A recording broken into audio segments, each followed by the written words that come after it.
भगवद गीता अध्याय 11 विश्वरूपा दर्शन योग। गत अध्याय में योगेश्वर श्री कृष्ण ने अपनी प्रधान विभूतियों का संक्षिप्त विवरण प्रस्तुत किया, किंतु अर्जुन को लगा कि उसने विस्तार से सुन लिया है। उसने कहा कि आपकी वाणी सुनने से मेरा सारा मोह नष्ट हो गया, किंतु आपने जो कहा उसे प्रत्यक्ष देखना चाहता हूँ। सुनने और देखने में पश्चिम और पूर्व का अंतर है। चलकर देखने पर वस्तुस्थिति कुछ और ही होती है। अर्जुन ने उस रूप को देखा तो कांपने लगा, क्षमायाचना करने लगा। क्या ज्ञानी भयभीत होता है? क्या उसे कोई जिज्ञासा रह जाती है? नहीं, बौद्धिक स्तर की जानकारी सदैव धूमिल रहती है। हाँ, वह यथार्थ जानकारी के लिए प्रेरणा अवश्य देती है। इसलिए अर्जुन ने निवेदन किया। अर्जुन उवाच मद्नुग्रहाय परमं गुह्यमध्यात्म संगीतम यत्त्वयोक्तम वचस्तेन मोहोयम विगतो माम। 1। अर्जुन ने कहा, आपने जिन अत्यंत गुह्य आध्यात्मिक विषयों का मुझे उपदेश दिया है उसे सुनकर अब मेरा मोह दूर हो गया है। तात्पर्य: इस अध्याय में कृष्ण को समस्त कारणों के कारण के रूप में दिखाया गया है। यहाँ तक कि वे उन महाविष्णु के भी कारण स्वरूप हैं जिनसे भौतिक ब्रह्मांडों का उद्भव होता है।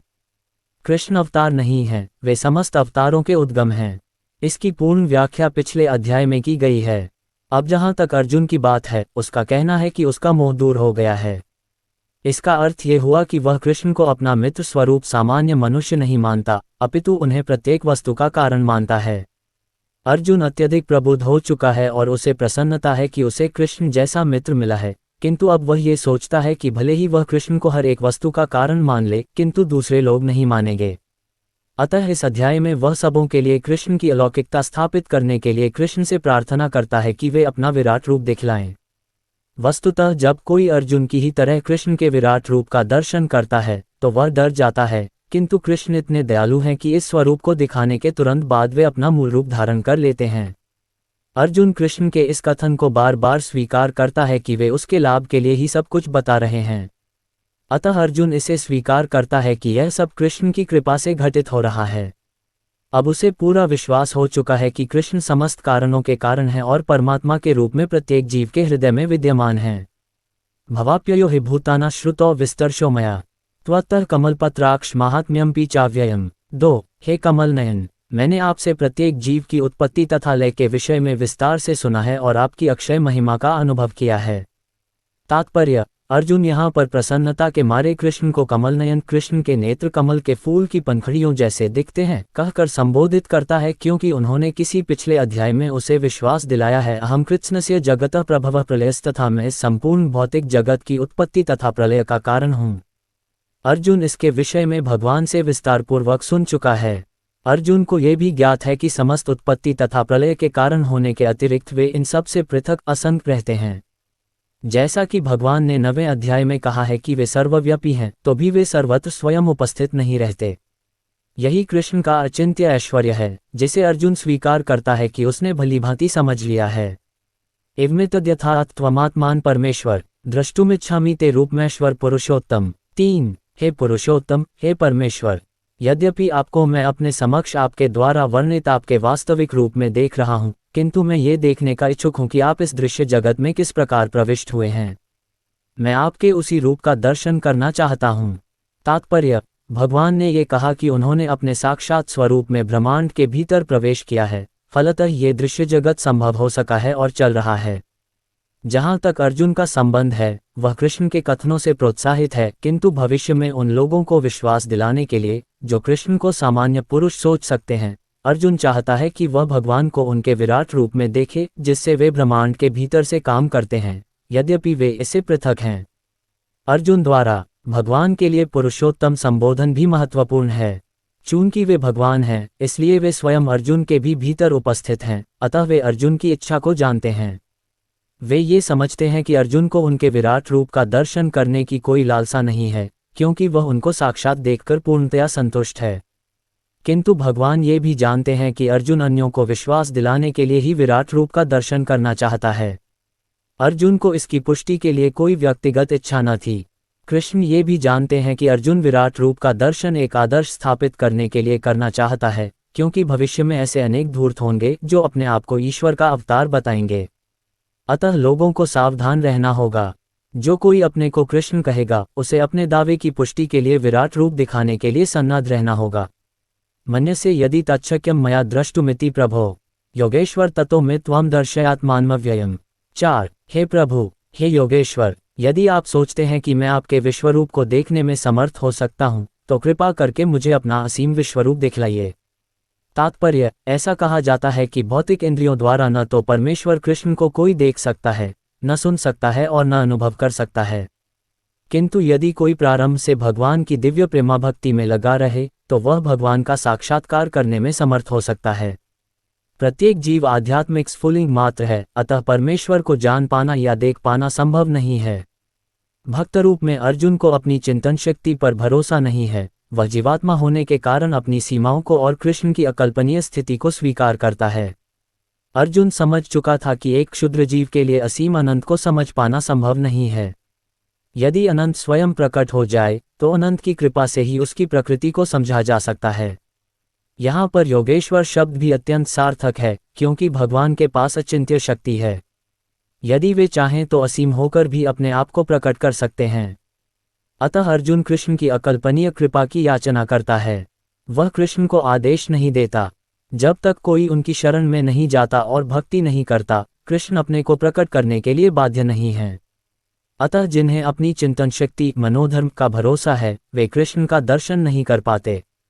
श्री भगवान उवाच पश्य मे पार्थ रूपाणि शतशोत्सहस्रशः नानाविधानि दिव्यानि नानावर्णाकृतीनि च। 5 भगवान ने कहा, हे अर्जुन, हे पार्थ, अब तुम मेरे ऐश्वर्य को, सैकड़ों हजारों प्रकार के दैवी तथा विविध रंगों वाले रूपों को देखो। तात्पर्य, अर्जुन कृष्ण के विश्वरूप का दर्शनाभिलाषी था, जो दिव्य होकर भी दृश्य जगत के लाभार्थ प्रकट होता है। फलतः वह प्रकृति के अस्थायी काल द्वारा प्रभावित है। जिस प्रकार प्रकृति माया प्रकट अप्रकट है, उसी तरह कृष्ण का यह विश्वरूप भी प्रकट तथा अप्रकट होता रहता है। ये कृष्ण के अन्य रूपों की भांति वैकुंठ में नित्य नहीं रहता। जहाँ तक भक्त की बात है, वह विश्वरूप देखने के लिए तनिक भी इच्छुक नहीं रहता, लेकिन चूंकि अर्जुन कृष्ण को इस रूप में देखना चाहता था, अतः वे ये रूप प्रकट करते हैं। सामान्य व्यक्ति इस रूप को नहीं देख सकता। श्री कृष्ण द्वारा शक्ति प्रदान किए जाने पर ही इसके दर्शन हो सकते हैं। पश्चादित्यान् वसुनुद्रानश्विनो मरुतस्तथा बहुन्य दृष्ट पूर्वाणि पश्चाश्चर्याणि भारत। 6 हे भारत, लो, तुम आदित्यों, वसुओं, रुद्रों, अश्विनी कुमारों तथा अन्य देवताओं के विभिन्न रूपों को यहाँ देखो। तुम ऐसे अनेक आश्चर्यमय रूपों को देखो, जिन्हें पहले किसी ने न तो कभी देखा है, न सुना है। तात्पर्य, यद्यपि अर्जुन कृष्ण का अंतर्क सखा तथा अत्यंत विद्वान था, तो भी वह उनके विषय में सब कुछ नहीं जानता था। यहाँ पर यह कहा गया है कि इन समस्त रूपों को न तो मनुष्यों ने इसके पूर्व देखा है, न सुना है। अब कृष्ण इन आश्चर्यमय रूपों को प्रकट कर रहे हैं। यह कस्त जगत्कृत्स्न पश्चाद्य सचराचरम मम देहे गुडाकेश यच्चान्यद् द्रष्टुमिच्छसि। हे अर्जुन, तुम जो भी देखना चाहो, उसे तत्क्षण मेरे इस शरीर में देखो। तुम इस समय तथा भविष्य में भी जो भी देखना चाहते हो, उसको यह विश्वरूप दिखाने वाला है। यहाँ एक ही स्थान पर चर अचर सब कुछ है। तात्पर्य, कोई भी व्यक्ति एक स्थान में बैठे बैठे सारा विश्व नहीं देख सकता। यहाँ तक कि बड़े से बड़ा वैज्ञानिक भी यह नहीं देख सकता कि ब्रह्मांड के अन्य भागों में क्या हो रहा है। किंतु अर्जुन जैसा भक्त ये देख सकता है कि सारी वस्तुएं जगत में कहाँ कहाँ स्थित हैं। कृष्ण उसे शक्ति प्रदान करते हैं, जिससे वह भूत, वर्तमान तथा भविष्य जो कुछ देखना चाहे, देख सकता है। इस तरह अर्जुन कृष्ण के अनुग्रह से सारी वस्तुएं देखने में समर्थ है। न तू मां शक्यसे द्रष्टुम नेनैव स्वचक्षुषा दिव्यम ददामि ते चक्षु पश्य मे योगमैश्वरम। 8 किंतु तुम मुझे अपनी इन आँखों से नहीं देख सकते, अतः मैं तुम्हें दिव्य आँखें दे रहा हूँ। अब मेरे योग ऐश्वर्य को देखो। तात्पर्य, शुद्ध भक्त कृष्ण को उनके दोभुजी रूप के अतिरिक्त अन्य किसी भी रूप में देखने की इच्छा नहीं करता। भक्त को भगवत कृपा से ही उनके विराट रूप का दर्शन दिव्य चक्षुओं नेत्रों से करना होता है, न कि मन से। कृष्ण के विराट रूप का दर्शन करने के लिए अर्जुन से कहा जाता है कि वह अपने मन को नहीं, अपितु दृष्टि को बदले। कृष्ण का ये विराट रूप कोई महत्वपूर्ण नहीं है, ये बाद के श्लोकों से पता चल जाएगा। फिर भी चूंकि अर्जुन इसका दर्शन करना चाहता था, अतः भगवान ने उसे इस विराट रूप को देखने के लिए विशिष्ट दृष्टि प्रदान की। जो भक्त कृष्ण के साथ दिव्य संबंध से बंधे हैं, वे उनके ऐश्वर्यों के ईश्वरविहीन प्रदर्शनों से नहीं, अपितु उनके प्रेम में स्वरूपों से आकृष्ट होते हैं। कृष्ण के बालसंगी, कृष्ण के सखा तथा कृष्ण के माता पिता ये कभी नहीं चाहते कि कृष्ण उन्हें अपने ऐश्वर्यों का प्रदर्शन कराएं। वे तो शुद्ध प्रेम में इतने निमग्न रहते हैं कि उन्हें पता ही नहीं चलता कि कृष्ण भगवान हैं। वे प्रेम के आदान प्रदान में इतने विभोर रहते हैं कि वे भूल जाते हैं कि श्री कृष्ण परमेश्वर हैं। श्रीमद् भागवत में कहा गया है कि कृष्ण के साथ खेलने वाले बालक अत्यंत पवित्र आत्माएं हैं और कृष्ण के साथ इस प्रकार खेलने का अवसर उन्हें अनेकानेक जन्मों के बाद प्राप्त हुआ है। ऐसे बालक ये नहीं जानते कि कृष्ण भगवान हैं, वे उन्हें अपना निजी मित्र मानते हैं। अतः शुकदेव गोस्वामी यह श्लोक सुनाते हैं। इत्थ सता ब्रह्म सुखानुभूत्या दास्यम गताना परदैवतेन मायाश्रिताना नरदार्किन साकम विजहुः कृत पुण्य पुंजाः। ये वह परम पुरुष है जिसे ऋषिगण निर्विशेष ब्रह्म करके मानते हैं, भक्तगण भगवान मानते हैं और सामान्य जन प्रकृति से उत्पन्न हुआ मानते हैं। ये बालक जिन्होंने अपने पूर्व जन्मों में अनेक पुण्य किए हैं, अब उसी भगवान के साथ खेल रहे हैं। श्रीमद् भागवत 10:12-11। तथ्य तो यह है कि भक्त विश्वरूप को देखने का इच्छुक नहीं रहता, किंतु अर्जुन कृष्ण के कथनों की पुष्टि करने के लिए विश्वरूप का दर्शन करना चाहता था, जिससे भविष्य में लोग ये समझ सकें कि कृष्ण न केवल सैद्धांतिक या दार्शनिक रूप से अर्जुन के समक्ष प्रकट हुए, अपितु साक्षात रूप में प्रकट हुए थे। अर्जुन को इसकी पुष्टि करनी थी, क्योंकि अर्जुन से ही परंपरा पद्धति प्रारंभ होती है। जो लोग वास्तव में भगवान को समझना चाहते हैं और अर्जुन के पदचिह्नों का अनुसरण करना चाहते हैं, उन्हें ये जान लेना चाहिए कि कृष्ण न केवल सैद्धांतिक रूप में, अपितु वास्तव में अर्जुन के समक्ष परमेश्वर के रूप में प्रकट हुए।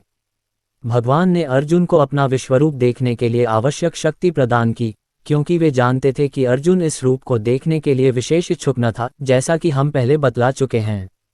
संजय उवाच एवमुक्त्वा ततो राजन् महायोगेश्वरो हरिः दर्शयामास पार्थाय परमं रूपमेश्वरम्। 9। संजय ने कहा, हे राजा, इस प्रकार कहकर महायोगेश्वर भगवान ने अर्जुन को अपना विश्वरूप दिखलाया।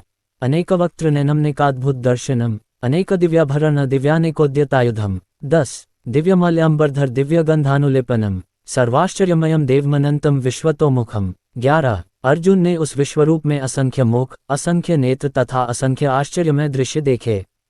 ये रूप अनेक दैवी आभूषणों से अलंकृत था और अनेक दैवी हथियार उठाए हुए था। ये दैवी मालाएं तथा वस्त्र धारण किए था और उस पर अनेक दिव्य सुगंधियां लगी थीं। सब कुछ आश्चर्यमय, तेजमय, असीम तथा सर्वत्र व्याप्त था। तात्पर्य: इन दोनों श्लोकों में अनेक शब्द का बारंबार प्रयोग हुआ है, जो ये सूचित करता है कि अर्जुन जिस रूप को देख रहा था, उसके हाथों, मुखों, पांवों की कोई सीमा न थी। ये रूप सारे ब्रह्मांड में फैले हुए थे, किंतु भगवत कृपा से अर्जुन उन्हें एक स्थान पर बैठे बैठे देख रहा था। ये सब कृष्ण की अचिंत्य शक्ति के कारण था। दिवि सूर्य सहस्त्रस्य भवेद्युपदुत्थिता यदि भा सदृशी सा स्याद्भासस्तस्य महात्मनः।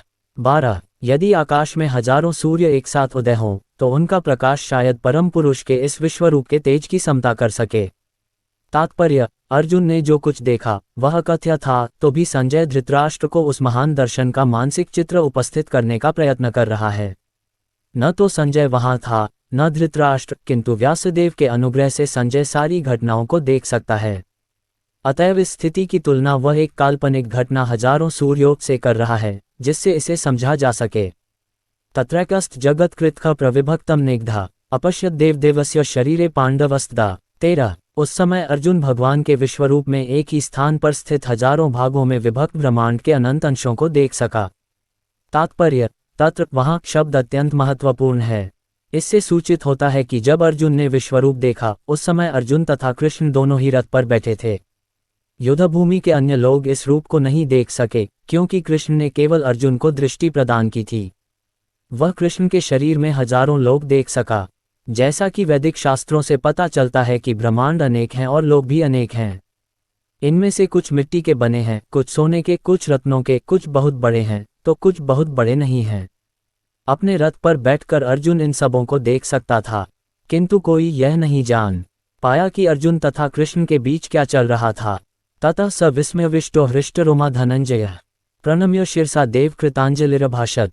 14। तब मोहग्रस्त एवं आश्चर्यचकित रोमांचित हुए अर्जुन ने प्रणाम करने के लिए मस्तक झुकाया और वह हाथ जोड़कर भगवान से प्रार्थना करने लगा। तात्पर्य: एक बार दिव्य दर्शन हुआ नहीं कि कृष्ण तथा अर्जुन के पारस्परिक संबंध तुरंत बदल गए। अभी तक कृष्ण तथा अर्जुन में मैत्री संबंध था, किंतु दर्शन होते ही अर्जुन अत्यंत आदरपूर्वक प्रणाम कर रहा है और हाथ जोड़कर कृष्ण से प्रार्थना कर रहा है। वह उनके विश्वरूप की प्रशंसा कर रहा है। इस प्रकार अर्जुन का संबंध मित्रता का न रहकर आश्चर्य का बन जाता है। बड़े बड़े भक्त कृष्ण को समस्त संबंधों का आधार मानते हैं। शास्त्रों में 12 प्रकार के संबंधों का उल्लेख है और ये सब कृष्ण में निहित हैं। ये कहा जाता है कि वे दो जीवों के बीच, देवताओं के बीच या भगवान तथा भक्त के बीच के पारस्परिक आदान प्रदान होने वाले संबंधों के सागर हैं।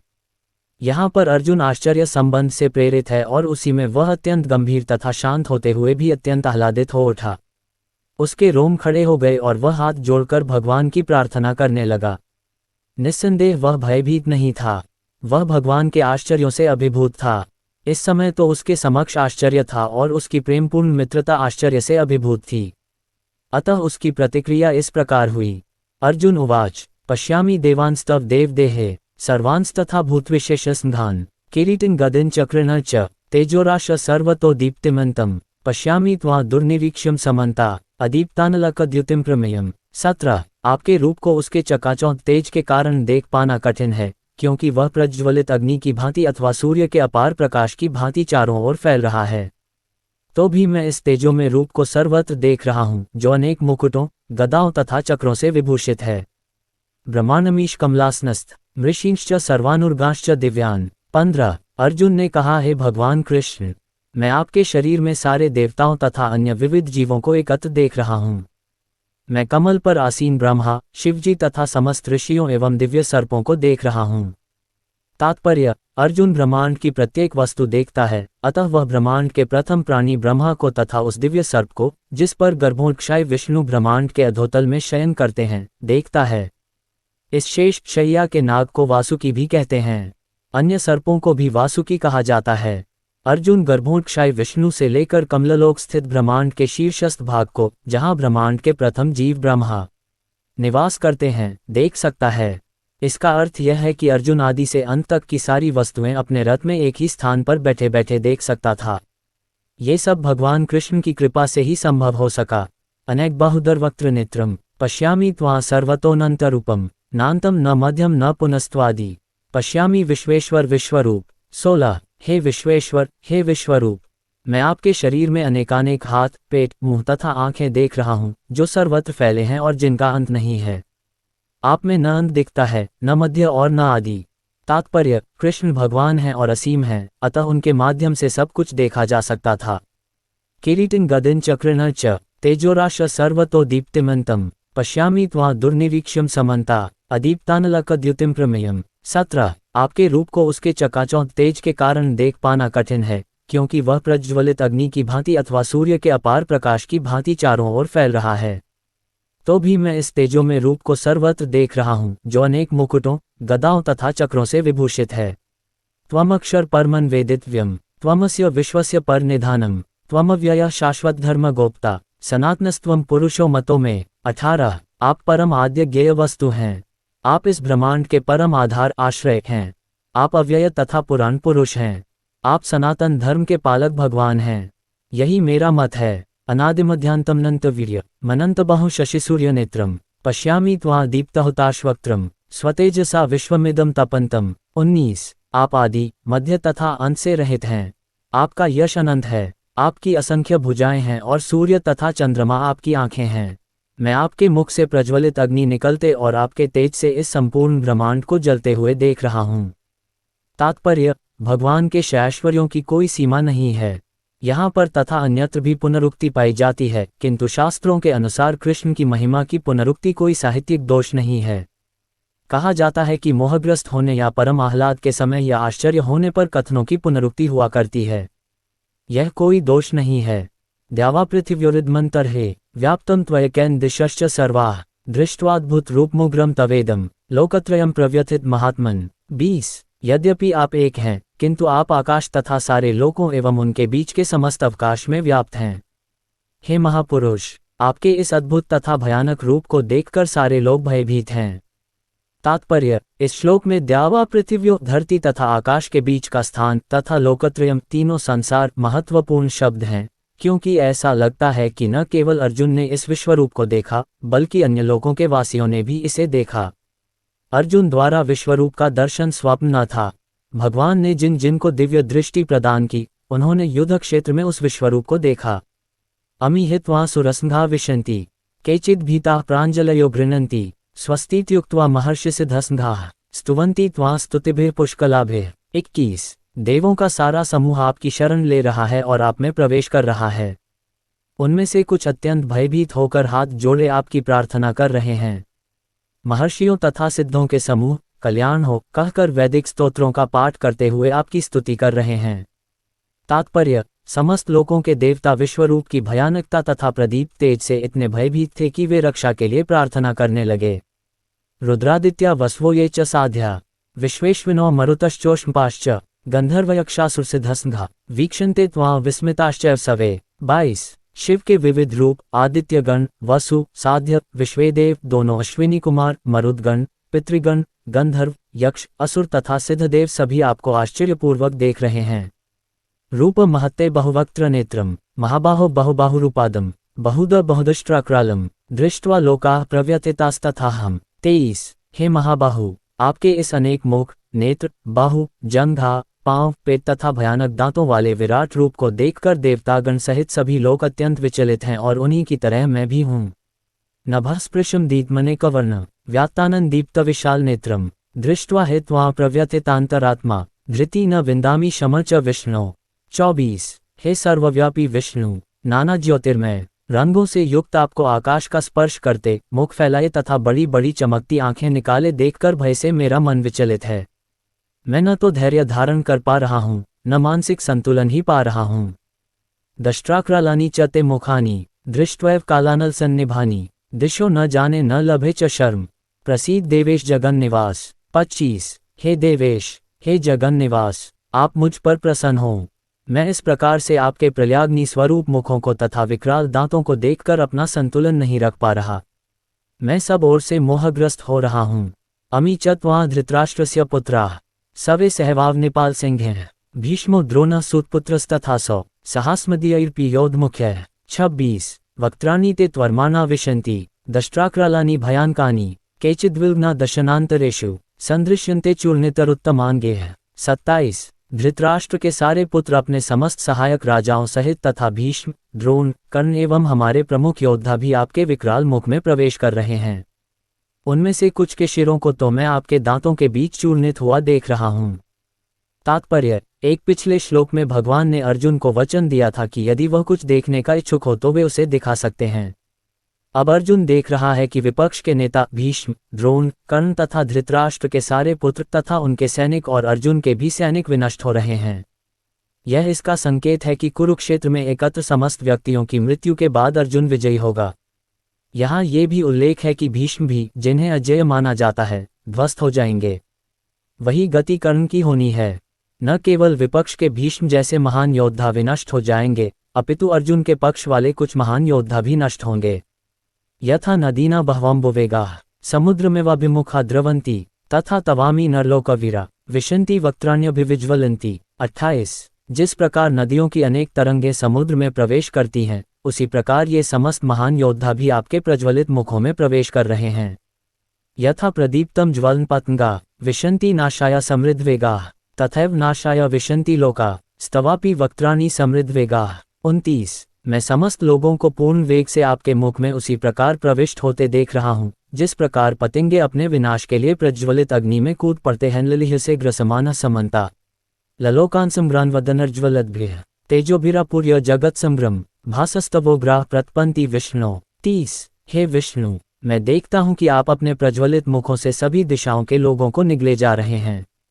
आप सारे ब्रह्मांड को अपने तेज से आपूरित करके अपनी विकराल झुलसाती किरणों सहित प्रकट हो रहे हैं। आख्याहि मे को भवानुग्रूप नमोस्तु ते देववर प्रसीद विज्ञातुमिच्छामि भवन्तमाद्यम न हि प्रजानामि तव प्रवृत्तिम। 31 हे देवेश, कृपा करके मुझे बतलाइए कि इतने उग्र रूप में आप कौन हैं। मैं आपको नमस्कार करता हूँ, कृपा करके मुझ पर प्रसन्न हो। आप आदि भगवान हैं। मैं आपको जानना चाहता हूँ, क्योंकि मैं नहीं जान पा रहा हूँ कि आपका प्रयोजन क्या है। श्री भगवान उवाच कालोस्मि लोकक्षयकृत प्रवृद्धो लोकांसमहर्तुमिह प्रवृत्तः ऋतिपीत्वा न भविष्यन्ति सवे येवस्थिताः प्रत्यनीकेषु योधाः। 32। भगवान ने कहा, समस्त जगतों को विनष्ट करने वाला काल मैं हूँ और मैं यहाँ समस्त लोगों का विनाश करने के लिए आया हूँ। तुम्हारे पांडवों के सिवा दोनों पक्षों के सारे योद्धा मारे जाएंगे। तात्पर्य, यद्यपि अर्जुन जानता था कि कृष्ण उसके मित्र तथा भगवान हैं, तो भी वह कृष्ण के विविध रूपों को देखकर चकित था। इसलिए उसने इस विनाशकारी शक्ति के उद्देश्य के बारे में पूछताछ की। वेदों में लिखा है कि परम सत्य हर वस्तु को, यहाँ तक कि ब्राह्मणों को भी नष्ट कर देते हैं। कठोपनिषद का 1.2.25 वचन है, यस्य ब्रह्म च क्षत्रम च उभे भवतोदनः मृत्युर्यस्योपसेचन क इत्था वेद यत्र सः। अंततः सारे ब्राह्मण, क्षत्रिय तथा अन्य सभी परमेश्वर द्वारा काल कवलित होते हैं। परमेश्वर का ये रूप सबका भक्षण करने वाला है और यहाँ पर कृष्ण अपने को सर्वभक्षी काल के रूप में प्रस्तुत करते हैं। केवल कुछ पांडवों के अतिरिक्त युद्धभूमि में आए सभी लोग उनके द्वारा भक्षित होंगे। अर्जुन लड़ने के पक्ष में न था, वह युद्ध न करना श्रेयस्कर समझता था, क्योंकि तब किसी प्रकार की निराशा न होती। किंतु भगवान का उत्तर है कि यदि वह नहीं लड़ता तो भी सारे लोग उनके ग्रास बनते, क्योंकि यही उनकी इच्छा है। यदि अर्जुन नहीं लड़ता तो वे सब अन्य विधि से मरते। मृत्यु रोकी नहीं जा सकती, चाहे वह लड़े या नहीं। वस्तुतः वे पहले से मृत हैं। काल विनाश है और परमेश्वर की इच्छानुसार सारे संसार को विनष्ट होना है। ये प्रकृति का नियम है। तस्मात्त्वमुत्तिष्ठ यशो लभस्व जित्वा शत्रून् भुङ्क्ष्व राज्यं समृद्धम् मयैवेते निहताः पूर्वमेव निमित्तमात्रं भव सव्यसाचिन्। 33। अतः उठो, लड़ने के लिए तैयार हो और यश अर्जित करो। अपने शत्रुओं को जीतकर संपन्न राज्य का भोग करो। ये सब मेरे द्वारा पहले ही मारे जा चुके हैं और हे सव्यसाची, तुम तो युद्ध में केवल निमित्त मात्र हो सकते हो। तात्पर्य, सव्यसाची का अर्थ है वह जो युद्धभूमि में अत्यंत कौशल के साथ तीर छोड़ सके। इस प्रकार अर्जुन को एक पटु योद्धा के रूप में संबोधित किया गया है, जो अपने शत्रुओं को तीर से मारकर मौत के घाट उतार सकता है। निमित्त मात्रम, केवल कारण मात्र, ये शब्द भी अत्यंत महत्वपूर्ण है। संसार भगवान की इच्छानुसार गतिमान है। अल्पज्ञ पुरुष सोचते हैं कि यह प्रकृति बिना किसी योजना के गतिशील है और सारी सृष्टि आकस्मिक है। ऐसे अनेक तथाकथित विज्ञानी हैं जो ये सुझाव रखते हैं कि संभवतया ऐसा था या ऐसा हो सकता है, किंतु इस प्रकार के शायद या हो सकता है का प्रश्न ही नहीं उठता। प्रकृति द्वारा विशेष योजना संचालित की जा रही है। ये योजना क्या है? यह विराट जगत बद्ध जीवों के लिए भगवान के धाम वापस जाने के लिए सुअवसर सुयोग है। जब तक उनकी प्रवृत्ति प्रकृति के ऊपर प्रभुत्व स्थापित करने की रहती है, तब तक वे बद्ध रहते हैं। किंतु जो कोई भी परमेश्वर की इस योजना इच्छा को समझ लेता है और कृष्ण भावनामृत का अनुशीलन करता है, वह परम बुद्धिमान है। दृश्य जगत की उत्पत्ति तथा उसका संहार ईश्वर की परम अध्यक्षता में होता है। इस प्रकार कुरुक्षेत्र का युद्ध ईश्वर की योजना के अनुसार लड़ा गया।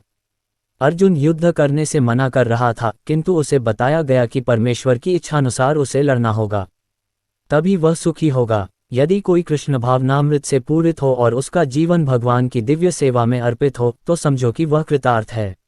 द्रोण च भीष्म च जयद्रथ च कर्ण तथान्यान्पि योधवीरान् मया हतांस्त्वं जहिमाव्यथिष्ठा युध्यस्व जेतासि रणे सपत्नान्। 34। द्रोण, भीष्म, जयद्रथ, कर्ण तथा अन्य महान योद्धा पहले ही मेरे द्वारा मारे जा चुके हैं। अतः तुम उनका वध करो और तनिक भी विचलित न हो। तुम केवल युद्ध करो। युद्ध में तुम अपने शत्रुओं को परास्त करोगे। तात्पर्य, प्रत्येक योजना भगवान द्वारा बनती है, किंतु वे अपने भक्तों पर इतने कृपालु रहते हैं कि जो भक्त उनकी इच्छानुसार उनकी योजना का पालन करते हैं, उन्हें ही वे उसका श्रेय देते हैं। अतः जीवन को इस प्रकार गतिशील होना चाहिए कि प्रत्येक व्यक्ति कृष्ण भावनामृत में कर्म करे और गुरु के माध्यम से भगवान को जाने। भगवान की योजनाएं उन्हीं की कृपा से समझी जाती हैं और भक्तों की योजनाएं उनकी ही योजनाएं हैं। मनुष्य को चाहिए कि ऐसी योजनाओं का अनुसरण करे और जीवन संघर्ष में विजयी बने। संजय उवाच एतच्छ्रुत्वा वचन केशवस्य कृतांजलिर्वेपमानः किरीटी नमस्कृत्वा भूय एवाह कृष्ण सगद्गदं भीतभीतः प्रणम्य। 35। संजय ने धृतराष्ट्र से कहा, हे राजा, भगवान के मुख से इन वचनों को सुनकर कांपते हुए अर्जुन ने हाथ जोड़कर उन्हें बारंबार नमस्कार किया।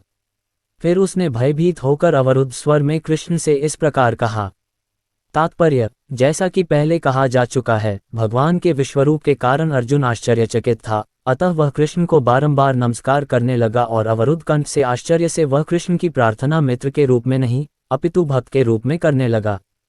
अर्जुन उवाच स्थाने ऋषिकेश तव प्रकीर्त्या जगत प्रहृष्यत्यनुरज्यते च रक्षांसि भीतानि दिशो द्रवन्ति सवे नमस्यन्ति च सिद्धसंघाः। 36। अर्जुन ने कहा, हे ऋषिकेश, आपके नाम के श्रवण से संसार हर्षित होता है और सभी लोग आपके प्रति अनुरक्त होते हैं।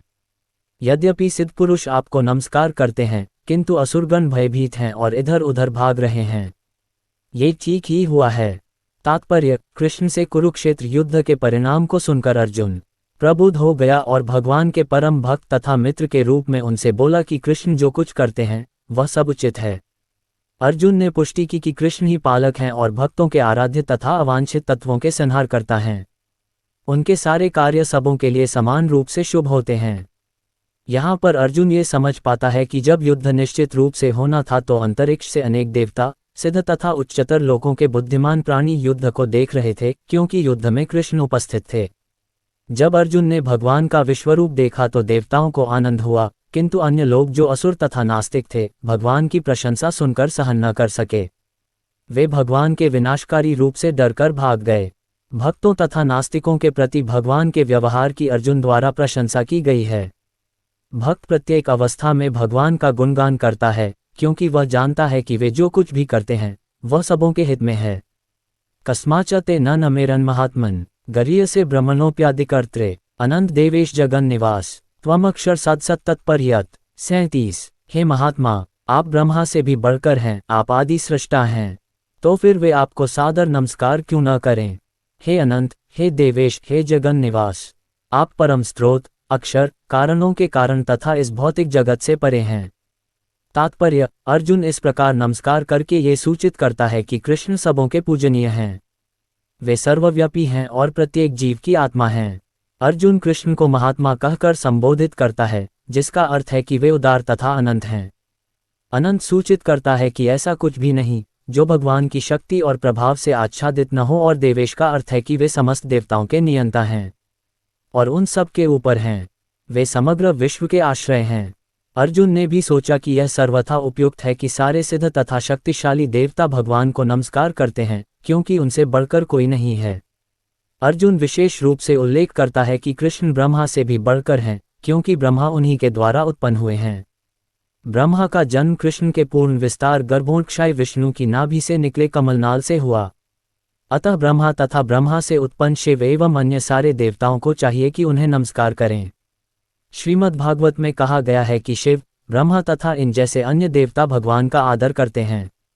अक्षरम शब्द अत्यंत महत्वपूर्ण है, क्योंकि यह जगत विनाशशील है, किंतु भगवान इस जगत से परे हैं। वे समस्त कारणों के कारण हैं, अतएव वे इस भौतिक प्रकृति के तथा इस दृश्य जगत के समस्त बद्ध जीवों से श्रेष्ठ हैं। इसलिए वे परमेश्वर हैं। त्वमादिदेवः पुरुषः पुराण स्तवमस्य विश्वस्य पर निधानम वेतासी वेद्यम च पर च धाम त्वया ततम विश्वमनंतरूप। 38। आप आदि देव, सनातन पुरुष तथा इस दृश्य जगत के परम आश्रय हैं। आप सब कुछ जानने वाले हैं और आप ही वह सब कुछ हैं जो जानने योग्य है। आप भौतिक गुणों से परे परम आश्रय हैं। हे अनंत रूप, ये संपूर्ण दृश्य जगत आपसे व्याप्त है। तात्पर्य, प्रत्येक वस्तु भगवान पर आश्रित है, अतः वे ही परम आश्रय हैं। निधानम का अर्थ है ब्रह्म तेज समेत सारी वस्तुएं भगवान कृष्ण पर आश्रित हैं। वे इस संसार में घटित होने वाली प्रत्येक घटना को जानने वाले हैं, और यदि ज्ञान का कोई अंत है तो वे ही समस्त ज्ञान के अंत हैं। अतः वे ज्ञाता हैं और ज्ञेय वेद्यम भी। वे जानने योग्य हैं, क्योंकि वे सर्वव्यापी हैं। वैकुंठलोक में कारण स्वरूप होने से वे दिव्य हैं। वे दिव्यलोक में भी प्रधान पुरुष हैं। वायुर्यमो गनिर्वरुणः शशांकः प्रजापतिस्त्वं प्रपितामहश्च नमो नमस्तेस्तु सहस्रकृत्वः पुनश्च भूयोपि नमो नमस्ते। 39। आप वायु हैं तथा परम नियंता भी हैं। आप अग्नि हैं, जल हैं तथा चंद्रमा हैं। आप आदि जीव ब्रह्मा हैं और आप प्रपितामह हैं। अतः आपको 1000 बार नमस्कार है और पुनः पुनः नमस्कार है। तात्पर्य, भगवान को वायु कहा गया है, क्योंकि वायु सर्वव्यापी होने के कारण समस्त देवताओं का मुख्य अधिष्ठाता है। अर्जुन कृष्ण को प्रपितामह कहकर संबोधित करता है, क्योंकि वे विश्व के प्रथम जीव ब्रह्मा के पिता हैं। नमः पुरस्तादत् पृष्ठतस्ते नमोस्तु ते सर्वतैव सर्व अनंतवीर्यामितविक्रमस्त्वम सर्वम समाप्नोषि ततोसि सर्वः। 40। आपको आगे पीछे तथा चारों ओर से नमस्कार है, हे असीम शक्ति, आप अनंत पराक्रम के स्वामी हैं। आप सर्वव्यापी हैं, अतः आप सब कुछ हैं। तात्पर्य: कृष्ण के प्रेम से अभिभूत उनका मित्र अर्जुन सभी दिशाओं से उनको नमस्कार कर रहा है। वह स्वीकार करता है कि कृष्ण समस्त बल तथा पराक्रम के स्वामी हैं और युद्धभूमि में एकत्र समस्त योद्धाओं से कहीं अधिक श्रेष्ठ हैं। विष्णु पुराण में 1.9.69 कहा गया है, योयम तवागतो देव समीप देवतागण सत्वमेव जगत्सृष्टा यतः सर्वगतो भवान। आपके समक्ष जो भी आता है, चाहे वह देवता ही क्यों न हो, हे भगवान, वह आपके द्वारा ही उत्पन्न है। उद्धरण चिन्ह: सखेति मत्वा प्रसभ्य दुक्तम। हे कृष्ण, हे यादव, हे सखेति, अजानता महिमान तवेदम मया प्रमादात प्रणयेन वापि। 41। यच्चावहासार्थम सत्कृतोऽसि विहारश्रेयासन भोजनेषु एकोत्वाप्यच्युत्तत्स्मक्ष तत्क्षाम्ये त्वामहं प्रमेयम्। 42। आपको अपना मित्र मानते हुए मैंने हठपूर्वक आपको हे कृष्ण, हे यादव, हे सखा जैसे संबोधनों से पुकारा है, क्योंकि मैं आपकी महिमा को नहीं जानता था। मैंने मूर्खतावश या प्रेमवश जो कुछ भी किया है, कृपया उसके लिए मुझे क्षमा कर दें। यही नहीं, मैंने कई बार आराम करते समय, एक साथ लेते हुए या साथ साथ खाते या बैठे हुए, कभी अकेले तो कभी अनेक मित्रों के समक्ष आपका अनादर किया है। हे अच्युत, मेरे इन समस्त अपराधों को क्षमा करें। तात्पर्य: यद्यपि अर्जुन के समक्ष कृष्ण अपने विराट रूप में हैं, किंतु उसे कृष्ण के साथ अपना मैत्रीभाव स्मरण है। इसीलिए वह मित्रता के कारण होने वाले अनेक अपराधों को क्षमा करने के लिए प्रार्थना कर रहा है। वह स्वीकार करता है कि पहले उसे ज्ञात न था कि कृष्ण ऐसा विराट रूप धारण कर सकते हैं, यद्यपि मित्र के रूप में कृष्ण ने उसे यह समझाया था। अर्जुन को यह भी पता नहीं था कि उसने कितनी बार हे मेरे मित्र, हे कृष्ण, हे यादव जैसे संबोधनों के द्वारा उनका अनादर किया है और उनकी महिमा स्वीकार नहीं की। किंतु कृष्ण इतने कृपालु हैं कि इतने ऐश्वर्यमंडित होने पर भी अर्जुन से मित्र की भूमिका निभाते रहे। ऐसा होता है भक्त तथा भगवान के बीच दिव्य प्रेम का आदान प्रदान। जीव तथा कृष्ण का संबंध शाश्वत रूप से स्थिर है, इसे भुलाया नहीं जा सकता, जैसा कि हम अर्जुन के आचरण में देखते हैं। यद्यपि अर्जुन विराट रूप का ऐश्वर्य देख चुका है, किंतु वह कृष्ण के साथ अपनी मैत्री नहीं भूल सकता। पितास्य लोकस्य चराचरस्य त्वमस्य पूज्यश्च गुरुर्गरीयान् न त्वत्समोऽस्त्यभ्यधिकः कुतोऽन्यो लोकत्रयस्य प्रतिम प्रभाव। 43। आप इस चर तथा अचर संपूर्ण दृश्य जगत के जनक हैं। आप परम पूज्य महान आध्यात्मिक गुरु हैं। न तो कोई आपके तुल्य है, न ही कोई आपके समान हो सकता है।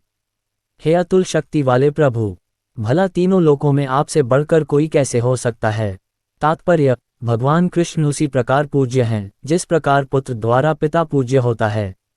वे गुरु हैं क्योंकि सर्वप्रथम उन्हीं ने ब्रह्मा को वेदों का उपदेश दिया और इस समय वे अर्जुन को भी भगवद गीता का उपदेश दे रहे हैं। अतः वे आदि गुरु हैं और इस समय किसी भी प्रामाणिक गुरु को कृष्ण से प्रारंभ होने वाली गुरु परंपरा का वंशज होना चाहिए। कृष्ण का प्रतिनिधि हुए बिना कोई न तो शिक्षक और न आध्यात्मिक विषयों का गुरु हो सकता है। भगवान को सभी प्रकार से नमस्कार किया जा रहा है। उनकी महानता अपरिमेय है। कोई भी भगवान कृष्ण से बढ़कर नहीं, क्योंकि इस लोक में या वैकुंठ लोक में कृष्ण के समान या उनसे बड़ा कोई नहीं है।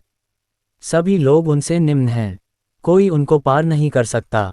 श्वेताश्वतर उपनिषद में 6.8 कहा गया है कि न तस्य कार्य करण च विद्यते न तत्समश्चाभ्यधिकश्च दृश्यते। भगवान कृष्ण के भी सामान्य व्यक्ति की तरह इंद्रियां तथा शरीर हैं, किंतु उनके लिए अपनी इंद्रियों, अपने शरीर, अपने मन तथा स्वयं में कोई अंतर नहीं रहता। जो लोग मूर्ख हैं, वे कहते हैं कि कृष्ण अपने आत्मा, मन, हृदय तथा अन्य प्रत्येक वस्तु से भिन्न हैं। कृष्ण तो परम हैं, अतः उनके कार्य तथा शक्तियां भी सर्वश्रेष्ठ हैं। ये भी कहा जाता है कि यद्यपि हमारे समान उनकी इंद्रियां नहीं हैं, तो भी वे सारे इंद्रिय कार्य करते हैं। अतः उनकी इंद्रियां न तो सीमित हैं, न ही अपूर्ण हैं। न तो कोई उनसे बढ़कर है, न उनके तुल्य कोई है। सभी लोग उनसे घटकर हैं। परम पुरुष का ज्ञान, शक्ति तथा कर्म सभी कुछ दिव्य है। भगवद गीता में 4.9 कहा गया है, जन्म कर्म च में दिव्यमेव यो वेति तत्वतः त्यक्त्वा देह पुनर्जन्म नैति मामेति सोर्जुन। जो कोई कृष्ण के दिव्य शरीर, कर्म तथा पूर्णता को जान लेता है, वह इस शरीर को छोड़ने के बाद उनके धाम को जाता है और फिर इस दुखमय संसार में वापस नहीं आता। अतः मनुष्य को जान लेना चाहिए कि कृष्ण के कार्य अन्यों से भिन्न होते हैं। सर्वश्रेष्ठ मार्ग तो यह है कि कृष्ण के नियमों का पालन किया जाए, इससे मनुष्य सिद्ध बनेगा। ये भी कहा गया है कि कोई ऐसा नहीं जो कृष्ण का गुरु बन सके, सभी तो उनके दास हैं। चैतन्य चरितामृत आदि 5:142 से इसकी पुष्टि होती है। एकले ईश्वर कृष्ण, आर सब भरित्य, केवल कृष्ण ईश्वर हैं, शेष सभी उनके दास हैं। प्रत्येक व्यक्ति उनके आदेश का पालन करता है, कोई ऐसा नहीं जो उनके आदेश का उल्लंघन कर सके। प्रत्येक व्यक्ति उनकी अध्यक्षता में होने के कारण उनके निर्देश के अनुसार कार्य करता है। जैसा कि ब्रह्म संहिता में कहा गया है कि वे समस्त कारणों के कारण हैं। तस्मात् प्रणम्य प्रणिधाय कायम प्रसादे त्वामहमीश्मीड्यम पितेव पुत्रस्य सखेव सख्यो प्रिय प्रियार्हसि देव सोढोम। 44। आप प्रत्येक जीव द्वारा पूजनीय भगवान हैं, अतः मैं गिरकर सादर प्रणाम करता हूँ और आपकी कृपा की याचना करता हूँ। जिस प्रकार पिता अपने पुत्र की ढिठाई सहन करता है, या मित्र अपने मित्र की घृष्टता सह लेता है, या प्रिय अपनी प्रिया का अपराध सहन कर लेता है, उसी प्रकार आप कृपा करके मेरी त्रुटियों को सहन कर लें। तात्पर्य: कृष्ण के भक्त उनके साथ विविध प्रकार के संबंध रखते हैं। कोई कृष्ण को पुत्रवत, कोई पति रूप में, कोई मित्र रूप में या कोई स्वामी के रूप में मान सकता है। कृष्ण और अर्जुन का संबंध मित्रता का है। जिस प्रकार पिता, पति या स्वामी सब अपराध सहन कर लेते हैं, उसी प्रकार कृष्ण सहन करते हैं। अदृष्टपूर्वम हृषितोस्मि दृष्ट्वा भयेंच प्रव्यथित मनो में तदेव में दर्शय देवरूप प्रसीद देवेश जगन निवास। 45। पहले कभी न देखे गए आपके इस विराट रूप का दर्शन करके मैं पुलकित हो रहा हूँ, किंतु साथ ही मेरा मन भयभीत हो रहा है। अतः आप मुझ पर कृपा करें और हे देवेश, हे जगन निवास, अपना पुरुषोत्तम भगवत स्वरूप पुनः दिखाएं। तात्पर्य: अर्जुन को कृष्ण पर विश्वास है, क्योंकि वह उनका प्रिय मित्र है और मित्र रूप में वह अपने मित्र के ऐश्वर्य को देखकर अत्यंत पुलकित है। अर्जुन ये देखकर अत्यंत प्रसन्न है कि उसके मित्र कृष्ण भगवान हैं और वे ऐसा विराट रूप प्रदर्शित कर सकते हैं, किंतु साथ ही वह इस विराट रूप को देखकर भयभीत है कि उसने अनन्य मैत्री भाव के कारण कृष्ण के प्रति अनेक अपराध किए हैं। इस प्रकार भयवश उसका मन विचलित है, यद्यपि भयभीत होने का कोई कारण नहीं है। अतएव अर्जुन कृष्ण से प्रार्थना करता है कि वे अपना नारायण रूप दिखाएं, क्योंकि वे कोई भी रूप धारण कर सकते हैं। यह विराट रूप भौतिक जगत के ही तुल्य भौतिक एवं नश्वर है, किंतु वैकुंठलोक में नारायण के रूप में उनका शाश्वत चतुर्भुज रूप रहता है। वैकुंठलोक में असंख्य लोक हैं और कृष्ण इन सब में अपने भिन्न नामों से अंश रूप में विद्यमान हैं। इस प्रकार अर्जुन वैकुंठलोक के उनके किसी एक रूप को देखना चाहता था। निस्संदेह प्रत्येक वैकुंठलोक में नारायण का स्वरूप चतुर्भुजी है, किंतु इन चारों हाथों में वे विभिन्न क्रम में शंख, गदा, कमल तथा चक्र के चिन्ह धारण किए रहते हैं। विभिन्न हाथों में इन चारों चिन्हों के अनुसार नारायण भिन्न भिन्न नामों से पुकारे जाते हैं। ये सारे रूप कृष्ण के ही हैं, इसलिए अर्जुन कृष्ण के चतुर्भुज रूप का दर्शन करना चाहता है। किरीटिं गदिन चक्रहस्त मिच्छामि त्वां द्रष्टुमः तथैव तेनैव रूपेण चतुर्भुजैन सहस्रबाहो भव विश्वमूर्ते। 46। हे विराट रूप, हे सहस्त्रभुज भगवान, मैं आपके मुकुटधारी चतुर्भुज रूप का दर्शन करना चाहता हूँ, जिसमें आप अपने चारों हाथों में शंख, चक्र, गदा तथा पद्म धारण किए हुए हों। मैं उसी रूप को देखने की इच्छा करता हूँ। तात्पर्य: ब्रह्म संहिता में 5.39 कहा गया है, रामादिमूर्तिषु कलान्यमेन तिष्ठन् भगवान सैकड़ों हजारों रूपों में नित्य विद्यमान रहते हैं, जिनमें से राम, नरसिंह, नारायण उनके मुख्य रूप हैं। रूप तो असंख्य हैं, किंतु अर्जुन को ज्ञात था कि कृष्ण ही आदि भगवान हैं, जिन्होंने ये क्षणिक विश्वरूप धारण किया है। अब वह प्रार्थना कर रहा है कि भगवान अपने नारायण नित्य रूप का दर्शन दें। इस श्लोक से श्रीमद् भागवत के कथन की निस्संदेह पुष्टि होती है कि कृष्ण आदि भगवान हैं और अन्य सारे रूप उन्हीं से प्रकट होते हैं। वे अपने अंशों से भिन्न नहीं हैं और वे अपने असंख्य रूपों में भी ईश्वर ही बने रहते हैं। इन सारे रूपों में वे तरुण दिखते हैं। यही भगवान का स्थायी लक्षण है। कृष्ण को जानने वाला इस भौतिक संसार के समस्त कल्मश से मुक्त हो जाता है। श्री भगवान उवाच मया प्रसन्नेन तवार्जुनेदं रूप परदर्शितमात्मयोगात् तेजोमयं विश्वमनंतमाद्यं यन्मे त्वदन्येन न दृष्टपूर्वम्। 47। भगवान ने कहा, हे अर्जुन, मैंने प्रसन्न होकर अपनी अंतरंगा शक्ति के बल पर तुम्हें इस संसार में अपने इस परम विश्वरूप का दर्शन कराया है। इसके पूर्व अन्य किसी ने इस असीम तथा तेजोमय आदि रूप को कभी नहीं देखा था। तात्पर्य: अर्जुन भगवान के विश्वरूप को देखना चाहता था, अतः भगवान कृष्ण ने अपने भक्त अर्जुन पर अनुकंपा करते हुए उसे अपने तेजोमय तथा ऐश्वर्यमय विश्वरूप का दर्शन कराया। ये रूप सूर्य की भांति चमक रहा था और इसके मुख निरंतर परिवर्तित हो रहे थे। कृष्ण ने ये रूप अर्जुन की इच्छा को शांत करने के लिए ही दिखलाया। ये रूप कृष्ण की उस अंतरंगा शक्ति द्वारा प्रकट हुआ जो मानव कल्पना से परे है। अर्जुन से पूर्व भगवान के इस विश्वरूप का किसी ने दर्शन नहीं किया था, किंतु जब अर्जुन को ये रूप दिखाया गया तो स्वर्गलोक तथा अन्य लोकों के भक्त भी इसे देख सके। उन्होंने इस रूप को पहले नहीं देखा था, केवल अर्जुन के कारण वे इसे देख पा रहे थे। दूसरे शब्दों में, कृष्ण की कृपा से भगवान के सारे शिष्य भक्त उस विश्वरूप का दर्शन कर सके जिसे अर्जुन देख रहा था। किसी ने टीका की है कि जब कृष्ण संधि का प्रस्ताव लेकर दुर्योधन के पास गए थे तो उसे भी इसी रूप का दर्शन कराया गया था। दुर्भाग्यवश दुर्योधन ने शांति प्रस्ताव स्वीकार नहीं किया, किंतु कृष्ण ने उस समय अपने कुछ रूप दिखाए थे, किंतु वे रूप अर्जुन को दिखाए गए इस रूप से सर्वथा भिन्न थे। ये स्पष्ट कहा गया है कि इस रूप को पहले किसी ने भी नहीं देखा था। न वेदयज्ञाध्ययनेन दाने रंच क्रियाभिर्न तपोभिरुग्रह एवं रूप शक्य अहम नृलोके द्रष्टुम त्वदन्येन कुरु प्रवीर। 48 हे कुरुश्रेष्ठ, तुमसे पूर्व मेरे इस विश्वरूप को किसी ने नहीं देखा, क्योंकि मैं न तो वेदाध्ययन के द्वारा, न यज्ञ, दान, पुण्य या कठिन तपस्या के द्वारा इस रूप में, इस संसार में देखा जा सकता हूँ। तात्पर्य, इस प्रसंग में दिव्य दृष्टि को भली भांति समझ लेना चाहिए। तो ये दिव्य दृष्टि किसके पास हो सकती है? दिव्य का अर्थ है दैवी। जब तक कोई देवता के रूप में दिव्यता प्राप्त नहीं कर लेता तब तक उसे दिव्य दृष्टि प्राप्त नहीं हो सकती। और देवता कौन है? वैदिक शास्त्रों का कथन है कि जो भगवान विष्णु के भक्त हैं वे देवता हैं, विष्णु भक्ता स्मृता देवाः। जो नास्तिक हैं, अर्थात जो विष्णु में विश्वास नहीं करते या जो कृष्ण के निर्विशेष अंश को परमेश्वर मानते हैं, उन्हें ये दिव्य दृष्टि नहीं प्राप्त हो सकती। ऐसा संभव नहीं है कि कृष्ण का विरोध करके कोई दिव्य दृष्टि भी प्राप्त कर सके। दिव्य बने बिना दिव्य दृष्टि प्राप्त नहीं की जा सकती। दूसरे शब्दों में, जिन्हें दिव्य दृष्टि प्राप्त है वे भी अर्जुन की ही तरह विश्वरूप देख सकते हैं। भगवद गीता में विश्वरूप का विवरण है। यद्यपि अर्जुन के पूर्व यह विवरण अज्ञात था, किंतु इस घटना के बाद अब विश्वरूप का कुछ अनुमान लगाया जा सकता है। जो लोग सचमुच ही दिव्य हैं वे भगवान के विश्वरूप को देख सकते हैं, किंतु कृष्ण का शुद्ध भक्त बने बिना कोई दिव्य नहीं बन सकता। किंतु जो भक्त सचमुच दिव्य प्रकृति के हैं और जिन्हें दिव्य दृष्टि प्राप्त है, वे भगवान के विश्वरूप का दर्शन करने के लिए उत्सुक नहीं रहते। जैसा कि पिछले श्लोक में कहा गया है, अर्जुन ने कृष्ण के चतुर्भुजी विष्णु रूप को देखना चाहा, क्योंकि विश्वरूप को देखकर वह सचमुच भयभीत हो उठा था। इस श्लोक में कुछ महत्वपूर्ण शब्द हैं। यथा वेदयज्ञाध्ययनः, जो वेदों तथा यज्ञानुष्ठानों से संबंधित विषयों के अध्ययन का निर्देश करता है। वेदों का अर्थ है समस्त प्रकार का वैदिक साहित्य, यथा चारों वेद ऋग, यजु, साम तथा अथर्व एवं 18 पुराण, सारे उपनिषद तथा वेदांत सूत्र, मनुष्य इन सब का अध्ययन चाहे घर में करे या अन्यत्र। इसी प्रकार यज्ञ विधि के अध्ययन करने के अनेक सूत्र हैं, कल्पसूत्र तथा मीमांसा सूत्र। दान शब्द सुपात्र को दान देने के अर्थ में आया है, जैसे वे लोग जो भगवान की दिव्य प्रेमा भक्ति में लगे रहते हैं, यथा ब्राह्मण तथा वैष्णव। इसी प्रकार क्रियाभेद शब्द अग्निहोत्र के लिए है और विभिन्न वर्णों के कर्मों का सूचक है। शारीरिक कष्टों को स्वेच्छा से अंगीकार करना तपस्या है।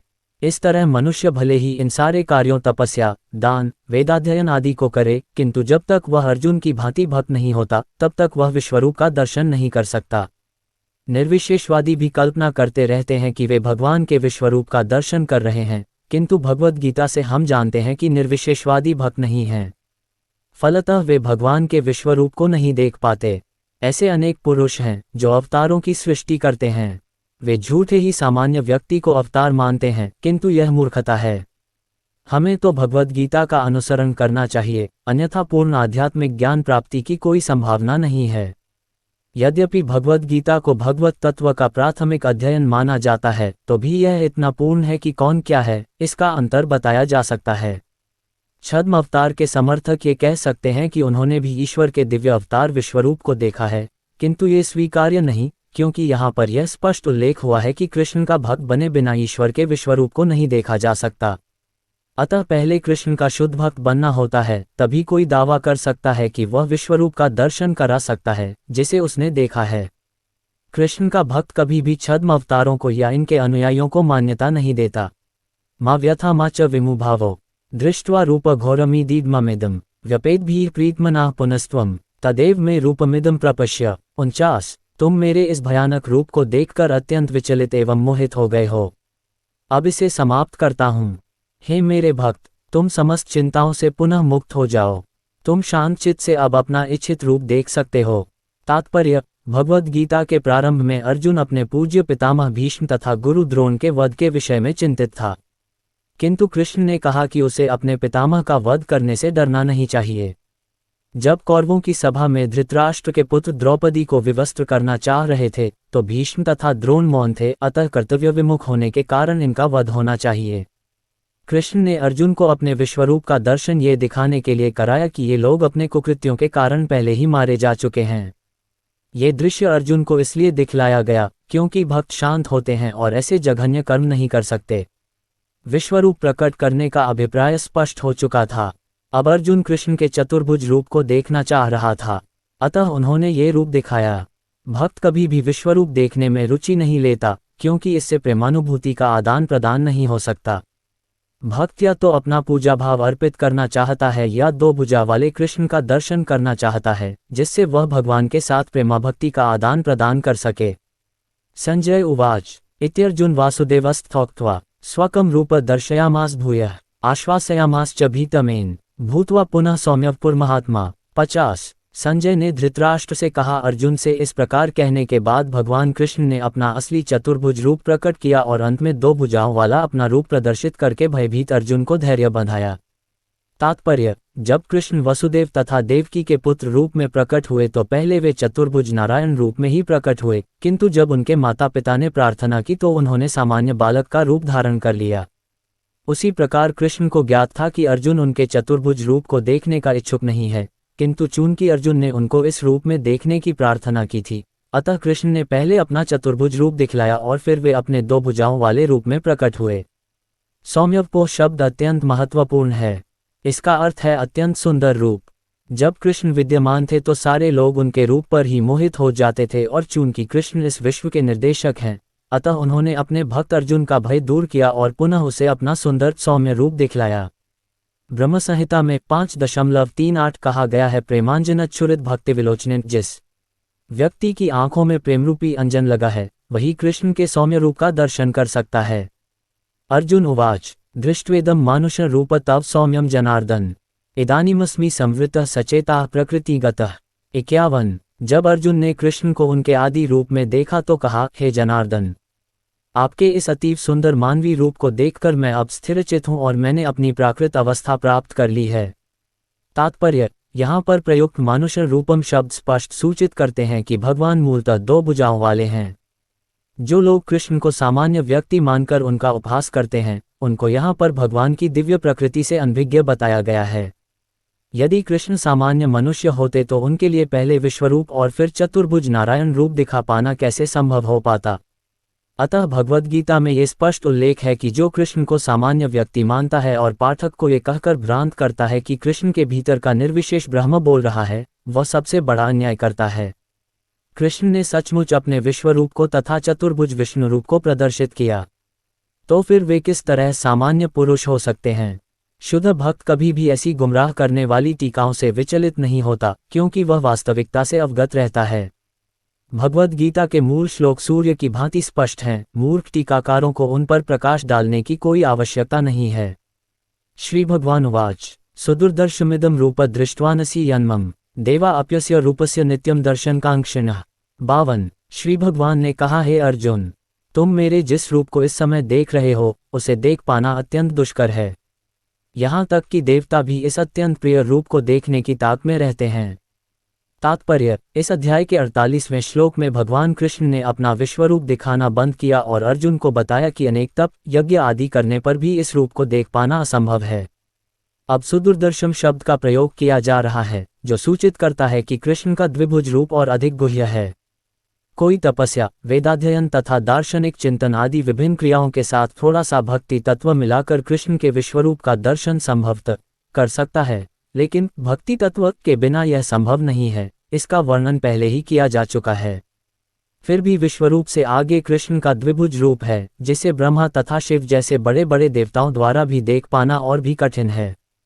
वे उनका दर्शन करना चाहते हैं और श्रीमद् भागवत में प्रमाण है कि जब भगवान अपनी माता देवकी के गर्भ में थे तो स्वर्ग के सारे देवता कृष्ण के चमत्कार को देखने के लिए आए और उन्होंने उत्तम स्तुतियां की, यद्यपि उस समय वे दृष्टिगोचर नहीं थे।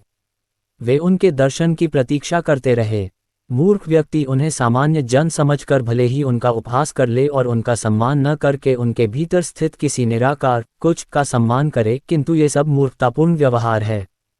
कृष्ण के द्विभुज रूप का दर्शन तो ब्रह्मा तथा शिव जैसे देवता तक करना चाहते हैं। भगवद गीता 9.11 में इसकी पुष्टि हुई है। अवजानन्ति मां मूढ़ा मानुषी तनुमाश्रितम, जो लोग उनका उपहास करते हैं वे उन्हें दृश्य नहीं होते। जैसा कि ब्रह्मसंहिता में तथा स्वयं कृष्ण द्वारा भगवद गीता में पुष्टि हुई है, कृष्ण का शरीर सच्चिदानंद स्वरूप है। उनका शरीर कभी भी भौतिक शरीर जैसा नहीं होता। किंतु जो लोग भगवद गीता या इसी प्रकार के वैदिक शास्त्रों को पढ़कर कृष्ण का अध्ययन करते हैं, उनके लिए कृष्ण समस्या बने रहते हैं। जो भौतिक विधि का प्रयोग करता है उसके लिए कृष्ण एक महान ऐतिहासिक पुरुष तथा अत्यंत विद्वान चिंतक हैं, यद्यपि वे सामान्य व्यक्ति हैं और इतने शक्तिमान होते हुए भी उन्हें भौतिक शरीर धारण करना पड़ा। अंततोगत्वा वे परम सत्य को निर्विशेष मानते हैं, अतः वे सोचते हैं कि भगवान ने अपने निराकार रूप से ही साकार रूप धारण किया। परमेश्वर के विषय में ऐसा अनुमान नितांत भौतिकतावादी है। दूसरा अनुमान भी काल्पनिक है। जो लोग ज्ञान की खोज में हैं वे भी कृष्ण का चिंतन करते हैं और उन्हें उनके विश्वरूप से कम महत्वपूर्ण मानते हैं। इस प्रकार कुछ लोग सोचते हैं कि अर्जुन के समक्ष कृष्ण का जो रूप प्रकट हुआ था वह उनके साकार रूप से अधिक महत्वपूर्ण है।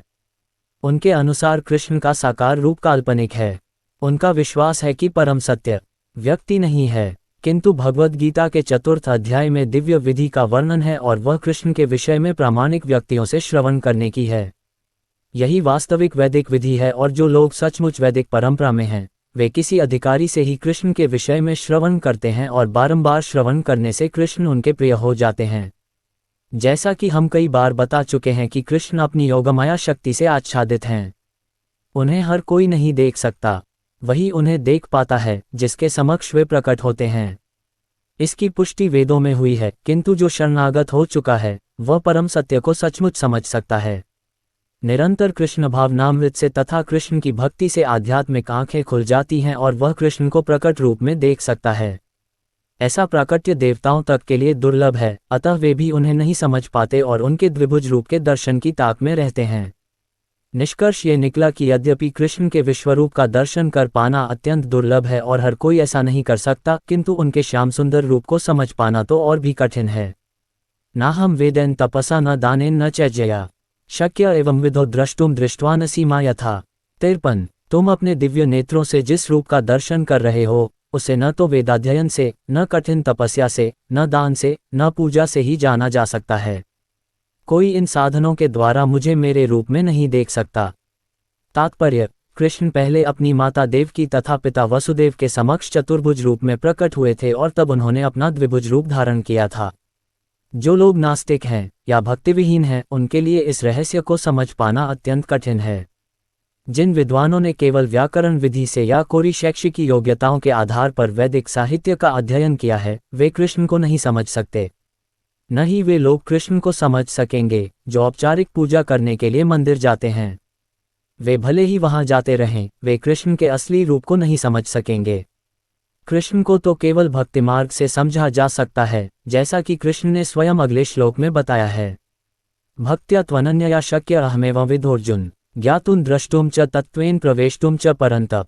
54 हे अर्जुन, केवल अनन्य भक्ति द्वारा मुझे उस रूप में समझा जा सकता है जिस रूप में मैं तुम्हारे समक्ष खड़ा हूं, और इसी प्रकार मेरा साक्षात दर्शन भी किया जा सकता है।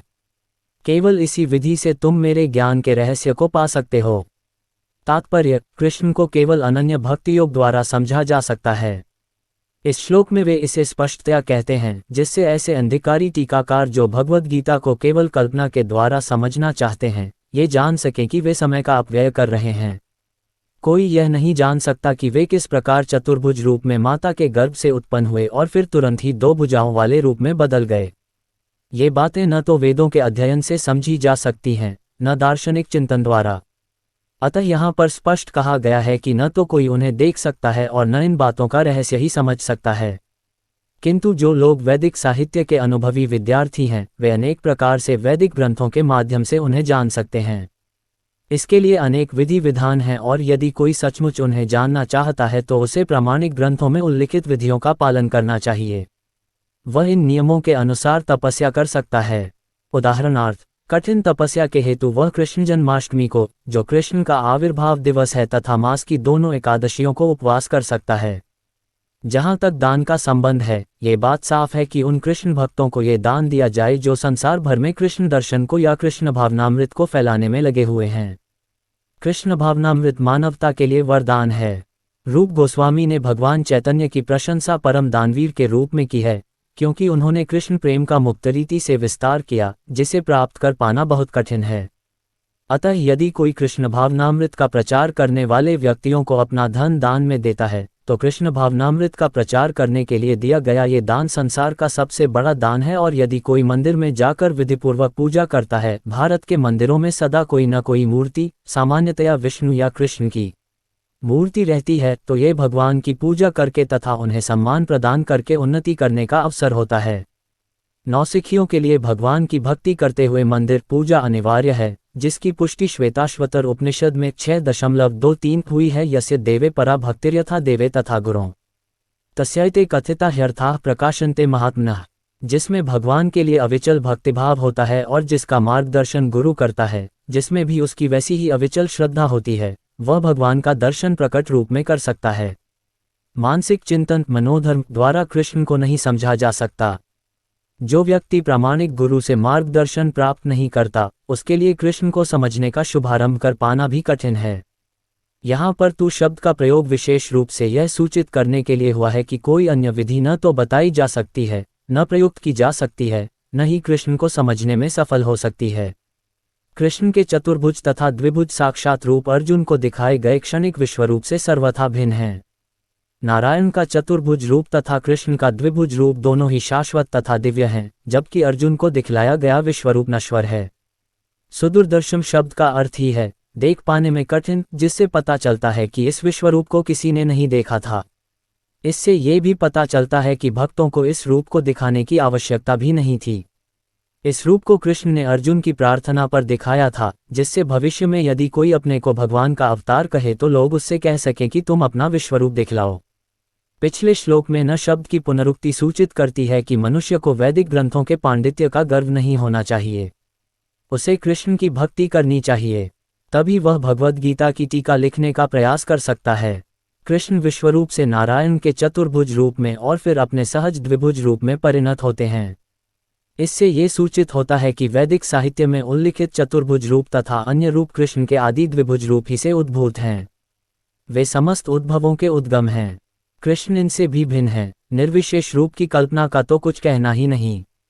जहाँ तक कृष्ण के चतुर्भुजी रूपों का संबंध है, ये स्पष्ट कहा गया है कि कृष्ण का सर्वाधिक निकट चतुर्भुजी रूप जो महाविष्णु के नाम से विख्यात हैं और जो कारणार्णव में शयन करते हैं तथा जिनके श्वास तथा प्रश्वास में अनेक ब्रह्मांड निकलते एवं प्रवेश करते रहते हैं, भी भगवान का अंश है।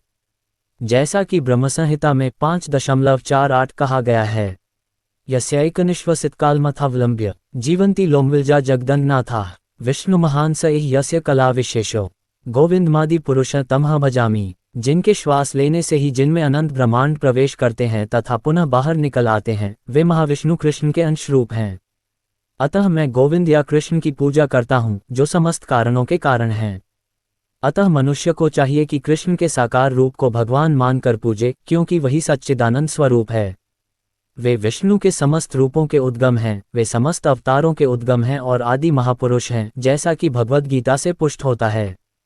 गोपाल तापनी उपनिषद में 1.1 निम्नलिखित कथन आया है, सच्चिदानंद रूपाय कृष्णाय क्लिष्टकारिणे नमो वेदांत वेद्याय गुरवे बुद्धिसाक्षिणे। मैं कृष्ण को प्रणाम करता हूँ जो सच्चिदानंद स्वरूप हैं। मैं उनको नमस्कार करता हूँ, क्योंकि उनको जान लेने का अर्थ है वेदों को जान लेना। अतः वे परम गुरु हैं। उसी प्रकरण में कहा गया है, कृष्णो वै परमं दैवतम, कृष्ण भगवान है। गोपाल तापनी उपनिषद 1.3। एको वशी सर्वगः कृष्ण ईद्य, वह कृष्ण भगवान है और पूज्य हैं। एकोपी सन बहुधा योवभाति, कृष्ण एक हैं, किंतु वे अनंत रूपों तथा अंश अवतारों के रूप में प्रकट होते हैं। गोपाल तापनी 1.21। ब्रह्मसंहिता 5.1 का कथन है, ईश्वर परम कृष्ण सच्चिदानंद विग्रह अनादिरादिर गोविंद सर्व कारण कारणम। भगवान तो कृष्ण हैं, जो सच्चिदानंद स्वरूप हैं। उनका कोई आदि नहीं है, क्योंकि वे प्रत्येक वस्तु के आदि हैं। वे समस्त कारणों के कारण हैं। अन्यत्र भी कहा गया है, यत्रावतीर्न कृष्णाख्यम पर ब्रह्म नराकृति। भगवान एक व्यक्ति है, उसका नाम कृष्ण है और वह कभी कभी इस पृथ्वी पर अवतरित होता है। इसी प्रकार श्रीमद् भागवत में भगवान के सभी प्रकार के अवतारों का वर्णन मिलता है, जिसमें कृष्ण का भी नाम है। किंतु तब ये कहा गया है कि यह कृष्ण ईश्वर के अवतार नहीं है, अपितु साक्षात भगवान है। अतः चांचकला पुंसः कृष्णस्तु भगवान स्वयं। इसी प्रकार भगवद गीता में भगवान कहते हैं, मत्तः परतर नान्यत्। भगवान कृष्ण के रूप से और कोई रूप श्रेष्ठ नहीं है। अन्यत्र भी कहा गया है, अहम आदिर्हि देवानाम, मैं समस्त देवताओं का उद्गम हूँ। कृष्ण से भगवद गीता ज्ञान प्राप्त करने पर अर्जुन भी इन शब्दों में इसकी पुष्टि करता है, पर ब्रह्म पर धाम पवित्रम परमन भवान। अब मैं भली भांति समझ गया कि आप परम सत्य भगवान हैं और प्रत्येक वस्तु के आश्रय हैं। अतः कृष्ण ने अर्जुन को जो विश्वरूप दिखलाया वह उनका आदि रूप नहीं है। आदि रूप तो कृष्ण रूप है। हजारों हाथों तथा हजारों सिरों वाला विश्वरूप तो उन लोगों का ध्यान आकृष्ट करने के लिए दिखलाया गया, जिनका ईश्वर से तनिक भी प्रेम नहीं है। ये ईश्वर का आदि रूप नहीं है। विश्वरूप उन शुद्ध भक्तों के लिए तनिक भी आकर्षक नहीं होता, जो विभिन्न दिव्य संबंधों में भगवान से प्रेम करते हैं। भगवान अपने आदि कृष्ण रूप में ही प्रेम का आदान प्रदान करते हैं। अतः कृष्ण से घनिष्ठ मैत्री भाव से संबंधित अर्जुन को यह विश्वरूप तनिक भी रुचिकर नहीं लगा, अपितु उसे भयानक लगा। कृष्ण के चिरसखा अर्जुन के पास अवश्य ही दिव्य दृष्टि रही होगी, वह भी कोई सामान्य व्यक्ति न था। इसीलिए वह विश्वरूप से मोहित नहीं हुआ। ये रूप उन लोगों को भले ही अलौकिक लगे, जो अपने को सकौम कर्मों द्वारा ऊपर उठाना चाहते हैं, किंतु भक्ति में रत व्यक्तियों के लिए तो दो भुजा वाले कृष्ण का रूप ही अत्यंत प्रिय है। मत्कर्म कृन्मत परमो मद्भक्तः संवर्जितः निर्वैरः सर्वभूतेषु यः स मामेति पांडव। 55। हे अर्जुन, जो व्यक्ति सकौम कर्मों तथा मनोधर्म के कल्मश से मुक्त होकर शुद्ध भक्ति में तत्पर रहता है, जो मेरे लिए ही कर्म करता है, जो मुझे ही जीवन लक्ष्य समझता है और जो प्रत्येक जीव से मैत्री भाव रखता है, वह निश्चय ही मुझे प्राप्त करता है। तात्पर्य, जो कोई चिन्मय व्योम के कृष्णलोक में परम पुरुष को प्राप्त करके भगवान कृष्ण से घनिष्ठ संबंध स्थापित करना चाहता है, उसे स्वयं भगवान द्वारा बताए गए इस मंत्र को ग्रहण करना होगा। अतः ये श्लोक भगवद गीता का सार माना जाता है। भगवद गीता एक ऐसा ग्रंथ है जो उन बद्ध जीवों की ओर लक्षित है, जो इस भौतिक संसार में प्रकृति पर प्रभुत्व जताने में लगे हुए हैं और वास्तविक आध्यात्मिक जीवन के बारे में नहीं जानते हैं। भगवद गीता का उद्देश्य ये दिखाना है कि मनुष्य किस प्रकार अपने आध्यात्मिक अस्तित्व को तथा भगवान के साथ अपने संबंध को समझ सकता है, तथा उसे यह शिक्षा देना है कि वह भगवद धाम को कैसे पहुंच सकता है। ये श्लोक उस विधि को स्पष्ट रूप से बताता है जिससे मनुष्य अपने आध्यात्मिक कार्य में अर्थात भक्ति में सफलता प्राप्त कर सकता है। भक्तिरसामृत सिंधु में 2.255 कहा गया है, अनासक्तस्य विषयान् यथार्हमुपयुञ्जितः निर्बंध कृष्ण संबंधे युक्तम वैराग्यमुच्यते। ऐसा कोई कार्य न करें जो कृष्ण से संबंधित न हो। ये कृष्ण कर्म कहलाता है। कोई भले ही कितने कर्म क्यों न करे, किंतु उसे उनके फल के प्रति आसक्ति नहीं होनी चाहिए। ये फल तो कृष्ण को ही अर्पित किया जाना चाहिए। उदाहरणार्थ, यदि कोई व्यापार में व्यस्त है तो उसे इस व्यापार को कृष्ण भावनामृत में परिणत करने के लिए कृष्ण को अर्पित करना होगा। यदि कृष्ण व्यापार के स्वामी हैं तो इसका लाभ भी उन्हें ही मिलना चाहिए। यदि किसी व्यापारी के पास करोड़ों रुपए की संपत्ति हो और यदि वह इसे कृष्ण को अर्पित करना चाहे तो वह ऐसा कर सकता है। यही कृष्ण कर्म है। अपनी इंद्रिय तृप्ति के लिए विशाल भवन न बनवाकर वह कृष्ण के लिए सुंदर मंदिर बनवा सकता है, कृष्ण का अर्चाविग्रह स्थापित कर सकता है और भक्ति के प्रामाणिक ग्रंथों में वर्णित अर्चाविग्रह की सेवा का प्रबंध करा सकता है। ये सब कृष्ण कर्म है। मनुष्य को अपने कर्मफल में लिप्त नहीं होना चाहिए, अपितु इसे कृष्ण को अर्पित करके बची हुई वस्तु को केवल प्रसाद रूप में ग्रहण करना चाहिए।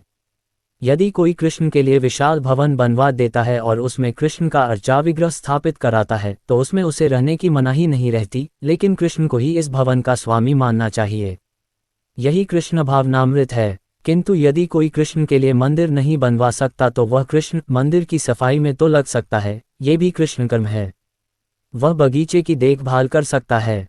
जिसके पास थोड़ी सी भी भूमि है, जैसा कि भारत के निर्धन से निर्धन व्यक्ति के पास भी होती है, तो वह उसका उपयोग कृष्ण के लिए फूल उगाने के लिए कर सकता है। वह तुलसी के वृक्ष उगा सकता है, क्योंकि तुलसी दल अत्यंत महत्वपूर्ण है और भगवद गीता में कृष्ण ने उनको आवश्यक बताया है। पत्रम पुष्प फलतोयम। कृष्ण चाहते हैं कि लोग उन्हें पत्र, पुष्प, फल या थोड़ा जल भेंट करें और इस प्रकार की भेंट से वे प्रसन्न रहते हैं। ये पत्र विशेष रूप से तुलसी दल ही है।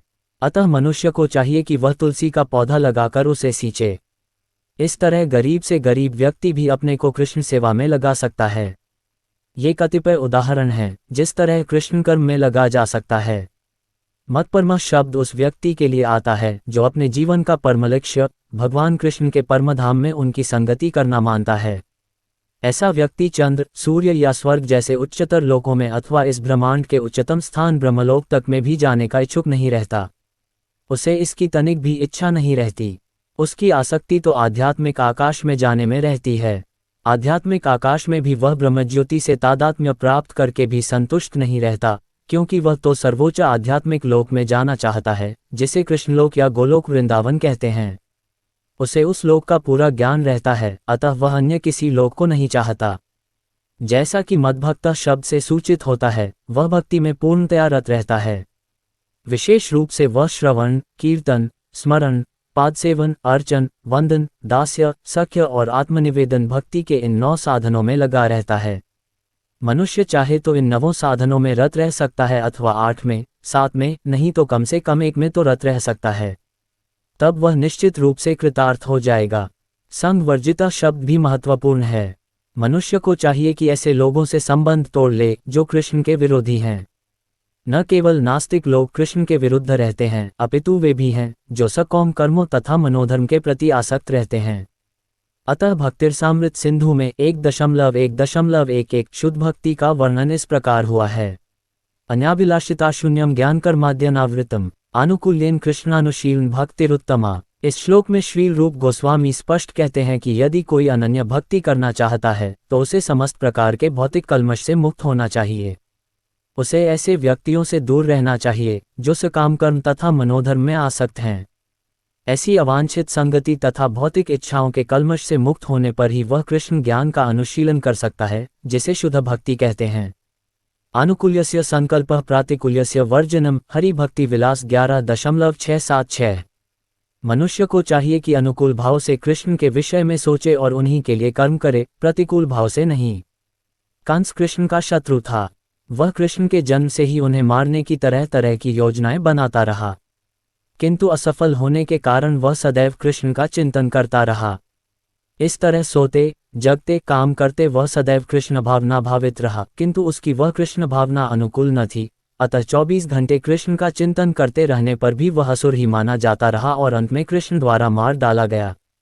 निस्संदेह कृष्ण द्वारा वध किए गए व्यक्ति को तुरंत मोक्ष मिल जाता है, किंतु शुद्ध भक्त का उद्देश्य यह नहीं है। शुद्ध भक्त तो मोक्ष की भी कामना नहीं करता। वह सर्वोच्च लोक गोलोक वृंदावन भी नहीं जाना चाहता। उसका एकमात्र उद्देश्य कृष्ण की सेवा करना है, चाहे वह जहां भी रहे। कृष्ण भक्त प्रत्येक से मैत्री भाव रखता है, इसीलिए यहाँ उसे निर्वैर कहा गया है, अर्थात उसका कोई शत्रु नहीं होता। ये कैसे संभव है? कृष्ण भावनामृत में स्थित भक्त जानता है कि कृष्ण की भक्ति ही मनुष्य को जीवन की समस्त समस्याओं से छुटकारा दिला सकती है। उसे इसका व्यक्तिगत अनुभव रहता है। फलत वह इस प्रणाली को, कृष्ण भावनामृत को मानव समाज में प्रचारित करना चाहता है। भगवत भक्तों का इतिहास साक्षी है कि ईश्वर चेतना का प्रचार करने में कई बार भक्तों को अपने जीवन को संकटों में डालना पड़ा। सबसे उपयुक्त उदाहरण जीसस क्राइस्ट का है।